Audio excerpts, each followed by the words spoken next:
Seconda parte di Agricoltura Veneta dal lago di Garda. Vi stiamo raccontando presente e futuro di questo lago e di questo ambiente, con particolare attenzione alla pesca e all'iticoltura. E siamo con Ivano Confortini, biologo della Regione del Veneto. Lei nel corso di questa giornata ha dato i numeri di questo lago. 110 pescatori professionisti, di cui 77 sono solo in provincia di Verona, poi una quarantina nella provincia di Brescia e un solo pescatore in provincia di Trento. La pesca corrisponde a circa 400 tonnellate all'anno di varie specie, in particolare del coregone, l'avarello e dell'agone. E poi abbiamo alcune migliaia di pescatori dilettanti, tutti prelevano dal lago. È evidente che questo comporta la necessità di dare una regolamentazione, di dare una gestione anche oculata e sostenibile. Tra le strutture della regione, una è l'incubatorio qui a Bardolino. È una struttura che è stata edificata negli anni 50 e ha avuto una grande attività nel periodo degli anni 70, 80 e anche 90. Cos'è l'incubatorio? L'incubatorio è una struttura dove si producono pesce. Che cosa servono queste strutture? Servono per dare un contributo alla riproduzione naturale. Quindi è evidente che questo incubatorio, così come quello di Desenzano anche, contribuiscono, laddove la riproduzione magari ha delle difficoltà, contribuiscono a dare un input perché la specie si possa riprodurre anche poi in modo naturale. Lei è un biologo. Cambiamento climatico e il lago di Garda. Lo si è notato molto, non per tutte le specie, ma ad esempio per il coregone. In questi anni ha visto sempre più uno spostamento in avanti del periodo di riproduzione. Pensate che negli anni 90 questa specie si riproduceva subito dopo Natale, eravamo intorno al 27-28 di dicembre incominciava. Adesso si va sempre dopo il 10 gennaio, l'anno scorso addirittura siamo andati dopo il 15 gennaio. Molto spesso quando le riproduzioni avvengono così tardi la specie non si riproduce del tutto, quindi andiamo a perdere anche del prodotto. L'incubatorio serve per questa specie, ma serve anche per altre specie, serve anche per il luccio, serve anche per la trota, serve per il cavedano e richiedono chiaramente un coinvolgimento anche da parte dei pescatori. Grazie, adesso il nostro Adriano Favaretto.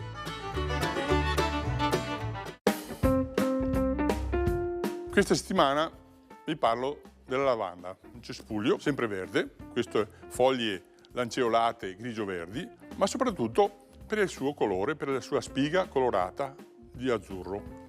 I fiori sono profumatissimi, non cresce tanto, ottima da mettere sia come bordura in giardino oppure in vaso, isolata da sola o mettendola assieme dei gerani. Fiorisce sempre nel periodo estivo, chiaramente. È una pianta molto rustica. L'unica accortezza che dovete avere se la mettete in giardino, sullo scavo, nel sottofondo metteteci della ghiaia, perché così aiuta a drenare l'acqua e eventuali ristagni. La prima cosa da fare quando la comprate, naturalmente vi dico sempre controllare l'apparato radicale che sia ben sviluppato.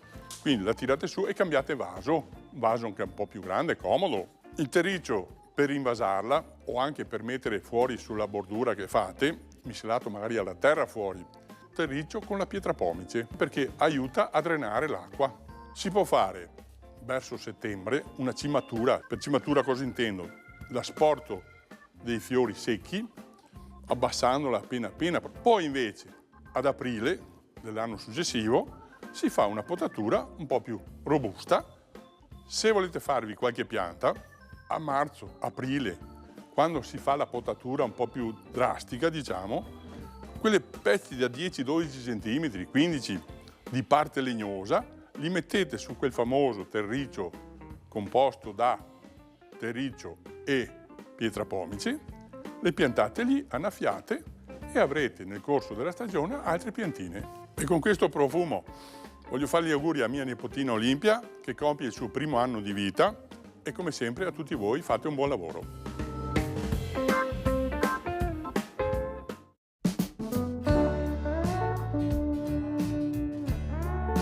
E mentre prosegue il nostro giro lungo il lago di Garda, adesso siamo invece con Angelo Cresco, che oltre ad essere un volto storico della politica italiana e veneta, è anche presidente di AGS. È un consorzio di 20 comuni che gestisce il sistema idrico, cioè diamo l'acqua a tutte le famiglie e i turisti che arrivano sul lago, gestiamo il depuratore per 300.000 persone ed inoltre stiamo ricostruendo, rifacendo il collettore, perché noi vogliamo che il lago di Garda diventi uno dei più puliti laghi d'Europa. Oggi già 10 comuni bevono l'acqua del lago naturalmente depurata. Devo aggiungere che anche la città di Brescia, che oggi ha le falde inquinate dalle aziende chimiche, dovrà nel giro di qualche anno usare l'acqua del lago, una società ricca, opulenta e dove il benessere è diffuso grazie al turismo, e deve imparare a depurare i propri reflui. Perché bisogna sapere che se entrano i reflui nel lago, il lago non è come un fiume, ci impiega 18 anni a mutare le acque. Questo è collegato anche alla pesca, perché? Perché un lago che si concima significa cambiare la flora, cambiando la flora cambia la fauna, e non a caso nel lago oggi abbiamo 22 tipi di pesci alieni.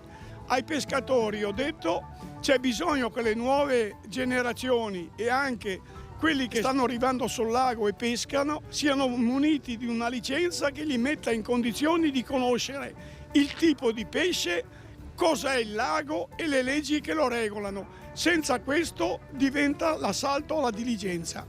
Grazie, adesso è il momento del nostro Renzo Gatto.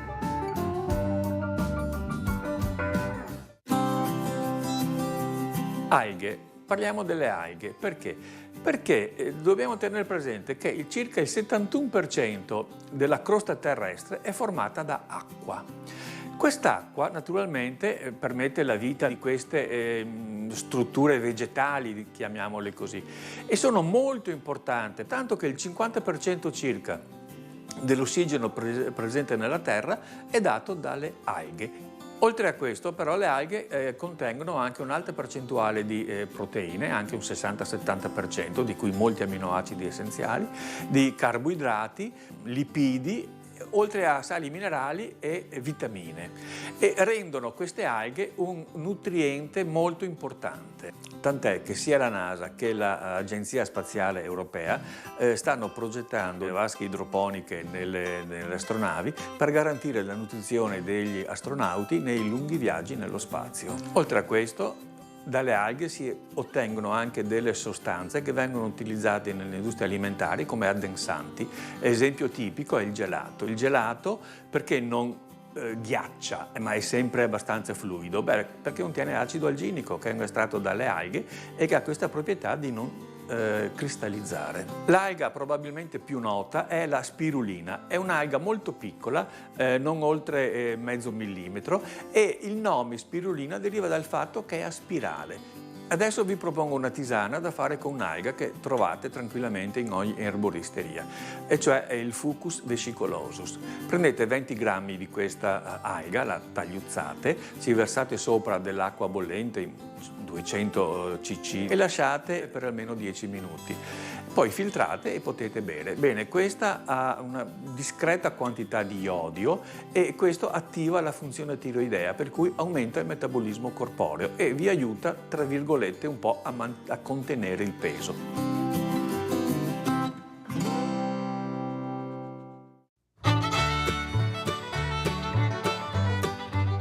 Rosa Giovanna Castagna, presidente di Pescagri, sostegno alle imprese in questo cambiamento climatico. Sì, il cambiamento climatico è in atto, ce ne accorgiamo, come dire, dalla produttività. All'interno di questo cambiamento climatico dobbiamo formare i pescatori in modo che siano loro stessi i primi a tutelare il lago. Dobbiamo educare al consumo del pesce perché c'è una stagionalità, e dobbiamo chiedere alle istituzioni di fare delle programmazioni in modo che non accada mai più che le risorse vengano sfruttate, ma vengano utilizzate a tutela dell'ambiente e naturalmente a tutela e sostegno dell'impresa. Maurizio Antonini, direttore CIA Veneto.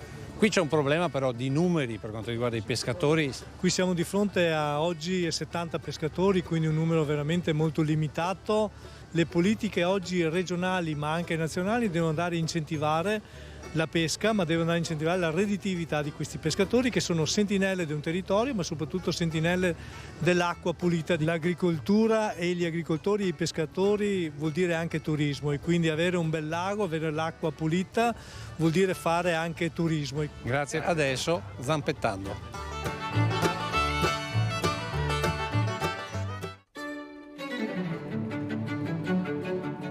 Non ci crederete, ma in questi ultimi anni la gallina è diventato un animale da compagnia. È una moda che è nata alcuni anni fa in Francia proprio nel concetto di un'economia circolare. Quindi la gallina finiva come onnivoro gli avanzi della tavola, dava l'uovo e con le sue deiezioni era anche possibile, è possibile concimare ad esempio i vasi di fiori che abbiamo in casa. Tra le razze che vediamo con maggiore frequenza ci sono le cocincina e le cocincina nane, sono galline piccole con la zampa molto corte, sono le moraseta, che sono animali deliziosi perché presentano solamente filo piume, e poi tutte le bantam o le silky, ovvero le razze piccoline. Sono non solo più gestibili in ambiente domestico, ma hanno una storia di domesticazione alle spalle che le porta a essere anche naturalmente più docili, come ad esempio la chabo giapponese, che è un animale che praticamente ti segue per casa in tutte le stanze dove tu vai. Diciamo tendenzialmente si prediligono le femmine per ovvi motivi, perché ci fanno anche l'uovo, finiscono gli scarti della cucina, sono realmente animali intelligenti, riconoscono le persone che se ne prendono cura.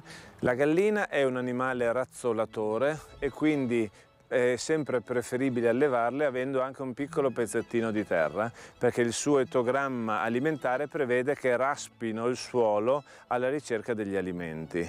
Ci sono già in commercio degli alimenti completi per animali sotto forma pellettata per delle galline, però essendo un onnivoro possiamo anche dare frutta, verdura, granaglie, avanzi della nostra tavola, naturalmente con attenzione agli alimenti proibiti come possono essere i dolci, la cioccolata, i fritti.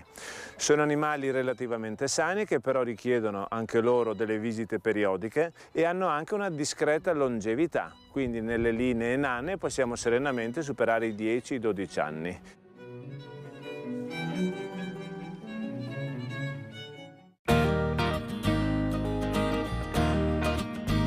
Presidente Fini, abbiamo parlato di sostenibilità ambientale ma anche sostenibilità economica per quanto riguarda la pesca e i pescatori anche del lago.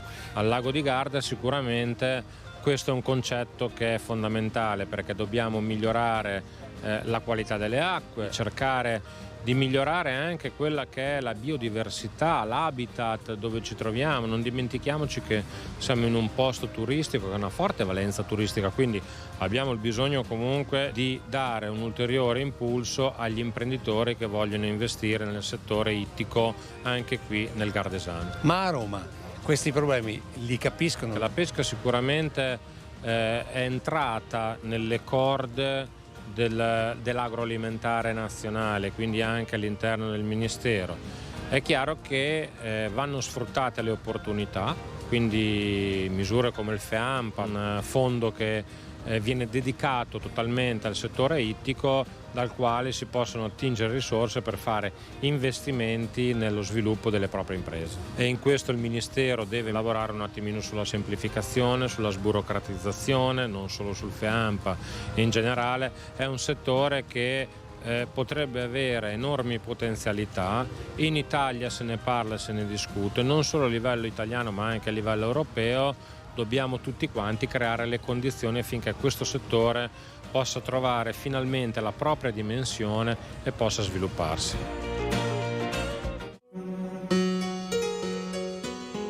Appena si sta concludendo un periodo abbastanza critico di qualche giorno che ci ha portato grandi precipitazioni dovute a una depressione. Le precipitazioni però sono state benefiche fortunatamente su tutte le nostre zone. Perché? Perché è piovuto per diversi giorni, ma in modo graduale, continuo, quindi è la miglior pioggia, perché pian pianino penetra in un terreno ormai reso arido dalla lunga siccità, quindi impermeabile. Invece questa gradualità è riuscita a penetrare e andare in profondità. La depressione, che è stata causa di questo maltempo è tragico per certe regioni, ecco, è qui che adesso si sta spostando, si sposterà sul Mediterraneo domani e poi andrà verso l'Africa. Ecco, fortunatamente a occidente di questa depressione abbiamo l'alta pressione che si sta portando su di noi, è graduale lo spostamento verso est, quindi verso di noi, ci sono ancora piccole infiltrazioni di aria instabile che saranno evidenti anche come nuvolosità sulle nostre zone per sabato pomeriggio e sabato sera, ecco, qualche precipitazione localmente anche abbastanza diffusa. Poi l'alta pressione si stenderà con più decisione verso noi, già siamo con valori superiori alla media, però ecco, il rafforzarsi dell'anticiclone provocherà un miglioramento sensibile che ci accompagnerà in parte per domenica, ma soprattutto per tutta la prossima settimana. Più in dettaglio quindi abbiamo questa variabilità di oggi, in serata qualche precipitazione diffusa, non forte naturalmente, poi per domenica inizialmente qualche fenomeno residuo e poi dei rasserenamenti. I venti saranno deboli in direzione orientale, quindi provenienti da est. Le temperature abbiamo le minime 16-18 gradi, ma le massime, grazie ai rasserenamenti, grazie all'azione del sole, raggiungeranno gradualmente dai 26 poi 28 gradi addirittura, quindi temperature estive. Per finire in genere l'alta adriatica è previsto poco mosso. È tutto.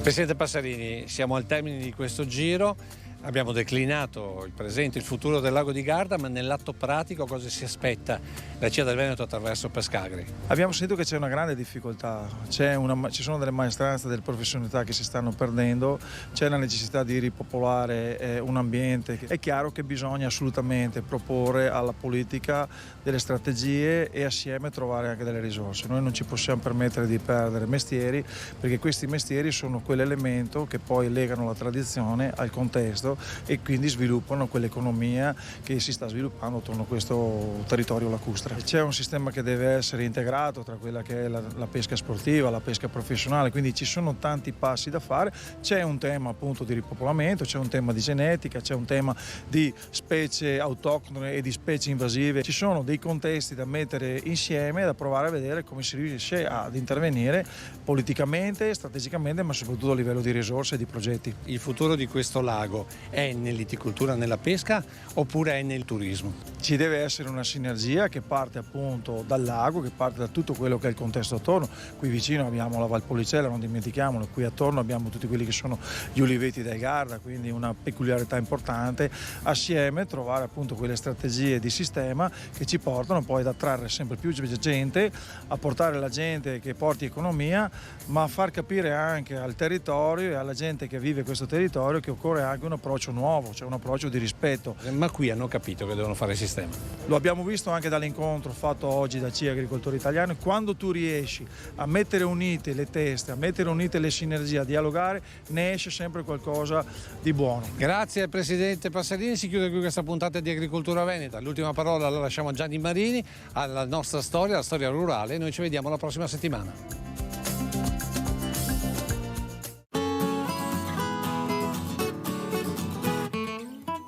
Ciao a tutti, sono qua per parlarvi di baianze, stagliere, bassacune. Cominciamo da questa, sta quasi a baianza di un casuin per esempio, ma se no adesso una macelleria. Sta qua pesava, vedi, con la carta e buttava insieme al piatto e là tranfete, il casuin che vendeva sgombro, quello che era, insomma, a questi contadini che comprava roba in cardenza e che diceva, cardenza cosa vuol dire?